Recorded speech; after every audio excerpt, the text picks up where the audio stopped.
Marathi express. मी शरद पवार आरोग्य मंदिराच्या माध्यमातून त्यांना धीर देण्याचा प्रयत्न केला. मला मुन्नाभाई MBBS असं लोक म्हणू लागले असं त्यांनी त्यावेळेस सांगितलेलं होतं. लोणावळ्यामध्ये राष्ट्रवादी काँग्रेस डॉक्टर सेल्सच्या वतीने आयोजित तेव्हाचा कार्यक्रम, आताचा कार्यक्रम वेगळा आहे, पण तेव्हाचा डॉक्टर्स सेल्सच्या वतीने आयोजित असलेला लोणावळ्यातल्या कार्यक्रमात तेव्हा ते बोलत होते. ते म्हणत होते की शरद पवार यांच्यामुळे मी आज जे काही आहे ते आहे, आणि राष्ट्रवादीचे सर्वसार्वा शरद पवार यांच्यासह डॉक्टर्स सेलचे देखील पदाधिकारी आणि कार्यकर्ते तिथे उपस्थित होते. आमदार निलेश लंके म्हणाले होते की मी डॉक्टर नसलो तरी मुन्नाभाई MBBS आहे.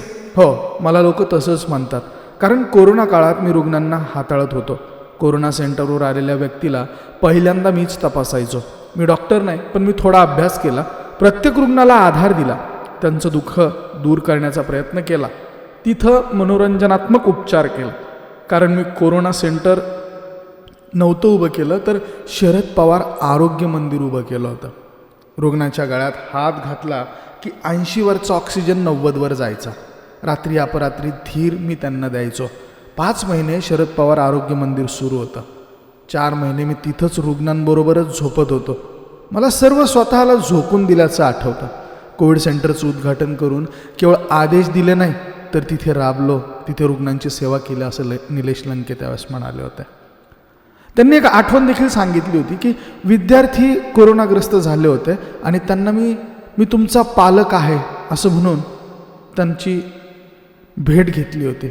कोरोना बाधितांची भेट त्यांनी घेतली आणि टाकळी ढोकेश्वर, तालुका पारनेर, जिल्हा अहमदनगर येथील टाकळी ढोकेश्वर येथे असलेल्या केंद्रीय जवाहर नवोदय महाविद्यालयात 82 कोरोनाबाधित रुग्ण आढळून आले होते. यात विद्यार्थ्यांची संख्या जास्त होती. या कोरोनाबाधितांवर पारनेर ग्रामीण रुग्णालयात उपचार सुरू होते. आमदार निलेश लंके यांनी कोरोनाबाधितांची भेट घेतली, तसंच त्या महाविद्यालयाची पाहणी देखील केली आणि बाधित विद्यार्थ्यांना सांगितलं, जोपर्यंत विद्यार्थी कोरोनामुक्त होणार नाहीत तोपर्यंत मी या विद्यार्थ्यांचा पालक आहे. अशा पद्धतीनं त्यांनी विद्यार्थ्यांना आधार दिला आणि कोरोनाबाधित असलेल्या विद्यार्थ्यांची आमदार निलेश लंके यांनी रुग्णालयात जाऊन भेट घेतली आणि त्यांना धीर दिला. त्या सगळ्यांना त्यांनी धीर दिला आणि पारनेर तालुक्यातल्या केंद्रीय जवाहर नवोदय विद्यालयात कोरोनाबाधित मुलं आढळून येत होती. ते असताना ती संख्या 82च्या वरती पोहोचलेली होती आणि ही सगळी मुलं पारनेर ग्रामीण रुग्णालयात उपचार घेत होते.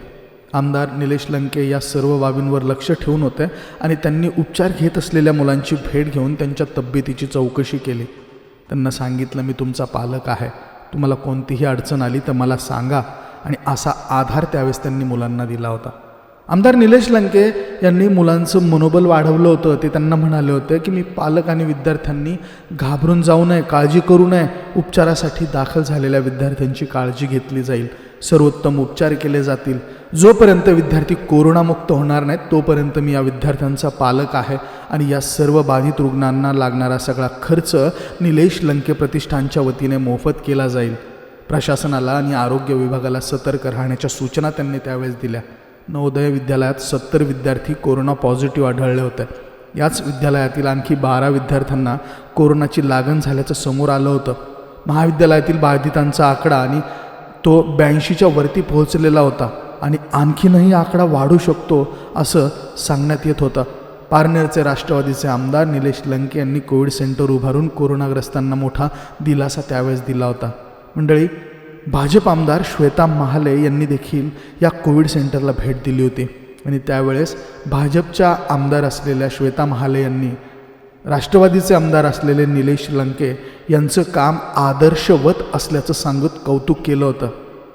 भाजप आमदाराने राष्ट्रवादीच्या आमदाराचं कौतुक केल्याने सर्वत्र चर्चेला त्यावेळेस उधाण आलं होतं.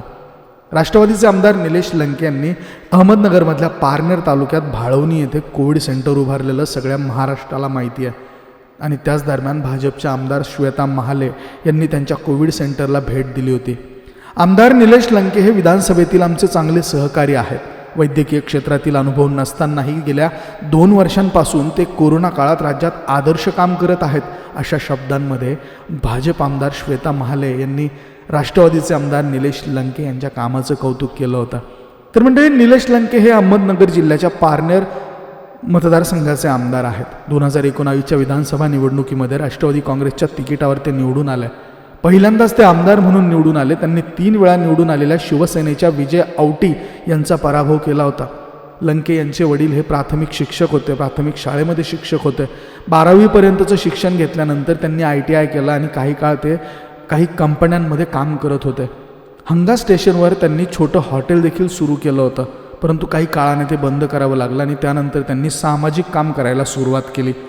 शिवसेनेतून राजकीय कारकिर्दीला सुरुवात केलेले निलेश लंके हे जरी सध्या राष्ट्रवादीमध्ये असले तरी त्यांची राजकारणातील सुरुवात ही शिवसेनेपासूनच झालेली आहे.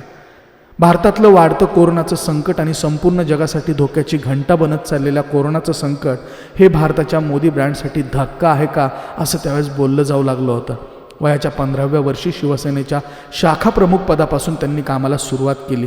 या काळात त्यांनी आपल्या गावात मोठा जनाधार मिळवला. हंगा गावची ग्रामपंचायत देखील त्यांनी जिंकली आणि 27 फेब्रुवारी 2018 रोजी झालेल्या वादामुळे त्यांना शिवसेनेतून काढण्यात आलं. त्यानंतर त्यांनी निलेश लंके प्रतिष्ठानच्या मार्फत सामाजिक काम करायला सुरुवात केली. 27 फेब्रुवारी 2018च्या सभेत काय झालं होतं त्याचा थोडक्यात आढावा घेऊयात मंडळी. त्यावेळेस शिवसेना प्रमुख उद्धव ठाकरे हे 27 फेब्रुवारी 2018 या दिवशी पारनेरच्या दौऱ्यावर आले होते. तसंच त्यांची सभा देखील आयोजित करण्यात आली होती.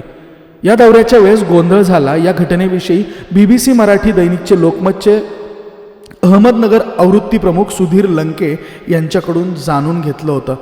सुधीर लंके आणि निलेश लंके यांच्या आडनावात जरी साम्य असलं तरी दोघांचा एकमेकांशी कुठलाही संबंध नाही, असं सुधीर लंके सांगतात.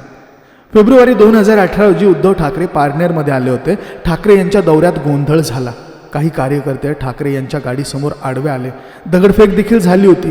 या दौऱ्याला गालबोट लावण्याचं काम निलेश लंके यांनी केलं, असा आरोप विजय औटी यांनी केला. तर लंके यांना बदनाम करण्यासाठी विजय औटी यांनीच हे घडवून आणल्याचं लंके यांचं म्हणणं होतं. या घटनेनंतर निलेश लंके यांना पक्षातून काढण्यात आलं. विजय औटी आणि निलेश लंके यांच्यामध्ये सुरू झालेल्या वादाबाबत सांगताना सुधीर लंके म्हणाले की निलेश लंके हे औटी यांचेच कार्यकर्ते होते.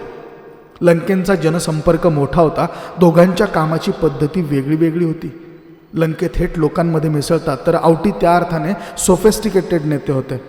लंके यांच्या पत्नी जिल्हा परिषदेवर निवडून आल्या होत्या, परंतु त्यांना पुढे नियोजन समितीवर न घेतल्याचा राग लंके यांना आला होता. लंके यांना देखील नेतृत्व करण्याची महत्त्वाकांक्षा होती. तर निलेश लंके यांना अशी महत्त्वाकांक्षा आहे हे औटी यांच्या लक्षात येत होतं आणि त्यामुळे देखील त्यांच्यात वाद होण्यास सुरुवात झाली होती. लंके यांच्या कार्यकर्त्यांना औटी डॉमिनेट करतायत असं देखील लंके यांना वाटत होतं. त्यामुळे लंकेंमुळं महाविकास आघाडीत वाद निर्माण होतो की काय अशी परिस्थिती निर्माण झाली होती. शिवसेनेतून काढल्यानंतर निलेश लंके यांनी राष्ट्रवादीत प्रवेश केला आणि 2019ची विधानसभा निवडणूक त्यांनी राष्ट्रवादी काँग्रेस पार्टीकडनं लढवली आणि ते निवडून देखील आले. महाविकास आघाडीचं सरकार स्थापन झालं. 4 जुलैला पारनेरच्या शिवसेनेच्या नगरसेवकांनी बारामतीमध्ये अजित पवार यांच्या उपस्थितीमध्ये राष्ट्रवादी काँग्रेस पार्टीमध्ये प्रवेश केला. आमचा विरोध स्थानिक माजी आमदारांना आहे, उद्धव ठाकरेंना नाही, असं त्यावेळेस त्यांनी सगळ्या नगरसेवकांनी आणि निलेश लंके यांनी स्पष्ट केलं होतं.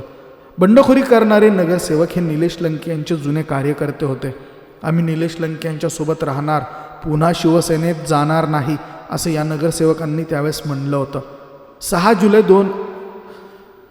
6 जुलै रोजी शरद पवार यांनी मातोश्रीवर जाऊन उद्धव ठाकरे यांची भेट घेतली. त्यांच्यात विविध मुद्द्यांवरती चर्चा झाली. 7 जुलैला शिवसेनेच्या अधिकृत सूत्रांच्या हवाल्याने उद्धव ठाकरे यांनी त्यांचे 5 नगरसेवक पुन्हा पक्षात पाठवण्यासाठी अजित पवारांकडे निरोप पाठवल्याचं वृत्त आलं. त्यानंतर आम्ही परत जाणार नाही असं म्हणणारे नगरसेवक मुंबईत पोहोचले. त्यांनी अजित पवारांची भेट घेतली आणि नंतर मातोश्रीवर जाऊन पुन्हा शिवसेनेमध्ये प्रवेश केला. विशेष म्हणजे ज्या लंकेंसाठी या नगरसेवकांनी शिवसेनेची साथ सोडली होती तेच लंके या नगरसेवकांना घेऊन मातोश्रीवर पुन्हा शिवसेनेत प्रवेश करण्यासाठी घेऊन गेले होते. रुग्णांसाठी कोविड सेंटर. कोरोनाची दुसरी लाट पहिल्या लाटेपेक्षा भयंकर होती. यात रुग्णसंख्या झपाट्याने वाढत होती. रुग्णांना हॉस्पिटलमध्ये बेड न मिळाल्यामुळे अनेक घटना समोर आल्या होत्या.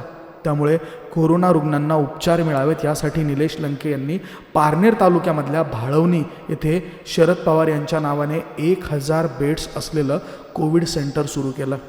सर्व सुविधा उपलब्ध असलेल्या कोविड सेंटरमध्ये रुग्णांच्या जेवणाची तसेच उपचाराची सोय करण्यात आली. त्याचबरोबर रुग्णांच्या मनोरंजनासाठी विविध कार्यक्रम देखील आयोजित करण्यात आले. यापूर्वी देखील ऑगस्ट 2020मध्ये टाकळी ढाकेश्वरमध्ये 1000 बेड्सचं कोविड सेंटर त्यांनी सुरू केलं होतं. त्याचं उद्घाटन आरोग्यमंत्री राजेश टोपे यांच्या हस्ते करण्यात आलं होतं. कोविड सेंटरबाबत बोलताना निलेश लंके म्हणाले की 14 एप्रिल हे कोविड सेंटर सुरू केलं. तेव्हापासून आतापर्यंत 2500 रुग्ण उपचार घेऊन घरी गेल्यात. इथे रुग्णांना सर्व सुविधा उपलब्ध करून देण्यात आलेल्या आहेत. कोरोनाच्या भीतीमुळे अनेक रुग्णांचे मृत्यू होतात, त्यामुळे त्यांना गुंतवून ठेवण्यासाठी विविध कार्यक्रम देखील आयोजित करण्यात येतात. कोविड सेंटरमध्ये जाऊन लंके रुग्णांची विचारपूस करतात. तसंच ते या कोविड सेंटरमध्येच रुग्णांसोबत राहतात. त्याची भीती त्यांना वाटत नाही का, या सगळ्यांबाबत त्यांना विचारलं असता लंके म्हणाले, मी घाबरून घरात बसलो असतो तर हे रुग्ण कुठे गेले असते. त्यांना धीर देण्यासाठी मी त्यांच्यात जातो. या काळात समाज सुरक्षित ठेवणं आवश्यक आहे. सामाजिक काम की स्टंटबाजी असं ज्यावेळेस त्यांना विचारण्यात आलं त्यावेळेस निलेश लंके यांनी कोरोना रुग्णांसाठी कोविड सेंटर सुरू केलं, परंतु रुग्णांची देखभाल करण्यासाठी ते त्याच कोविड सेंटरमध्ये झोपत होते. कोविड सेंटरमध्ये जमिनीवर झोपल्याचा त्यांचा फोटो देखील व्हायरल झाला. असाच आमदार निवासामधील एक फोटो व्हायरल झालेला होता. तिथं देखील लंके यांचे कार्यकर्ते बेडवर झोपलेले होते आणि निलेश लंके जमिनीवर त्यांच्या बेडच्या खाली झोपलेले होते. त्यांच्या या फोटोमुळे त्यांचं कौतुक करण्यात आलं, तर दुसरीकडे ते प्रसिद्धीसाठी स्टंट करत असल्याच्या टीका देखील त्यांच्यावरती करण्यात आल्या. निलेश लंके यांच्यावर होणाऱ्या टीकेबाबत विचारलं असता ते म्हणाले, ज्यांना ही स्टंटबाजी वाटते त्यांनी इथं येऊन काय काम सुरू आहे ते एकदा पाहावं. घरात बसून टीका करणं सोपं असतं. टीका करणाऱ्यांनी एका तरी रुग्णाची भेट घेतली आहे का? कोरोना रुग्णांमध्ये मिसळून काम करणं सोपं नाही. निलेश लंके यांच्यावर होणाऱ्या टीकेबाबत पत्रकार सुधीर लंके यांनी देखील मत व्यक्त केलं. ते म्हणाले, जे पटकन लोकांमध्ये मिसळतात असे पुढारी लोकांना आवडत असतात. ते नेत्यांच्या शैलीचा भाग असतात. लंके कोणालाही लगेच भेटतात. ते गाडीतून उतरल्यानंतर कोणीही त्यांच्यापाशी जाऊन बोलू शकतं.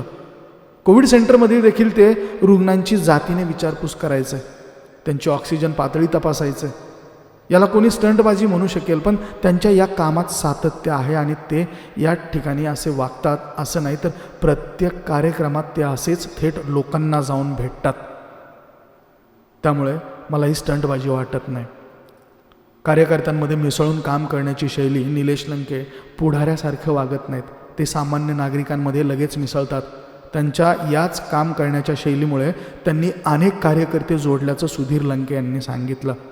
त्यांच्या कोविड सेंटरमधल्या पेशंटची आपुलकीने विचारपूस करतात. त्यांना नागरिकांना देखील त्यांच्याबद्दल जिव्हाळा वाटतो आणि असं देखील सुधीर लंके यांनी सांगितलं. दैनिक पुढारीचे अहमदनगरचे प्रतिनिधी केदार भोपे हे देखील लंके यांच्या कार्याचं वर्णन अशाच पद्धतीनं करतात. भोपे यांच्यामध्ये लंके यांची कार्यकर्त्यांमध्ये मिसळून काम करण्याची पद्धत आहे. ग्राउंड लेवलला जाऊन ते काम करतात. इतर आमदारांप्रमाणे VIP कल्चरमध्ये ते थांबत नाहीत. लंके यांच्याकडे तसं VIP कल्चर दिसून येत नाही.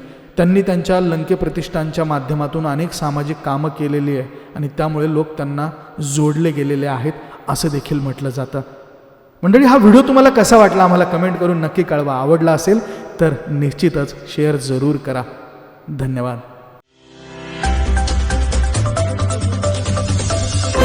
मराठी एक्सप्रेस.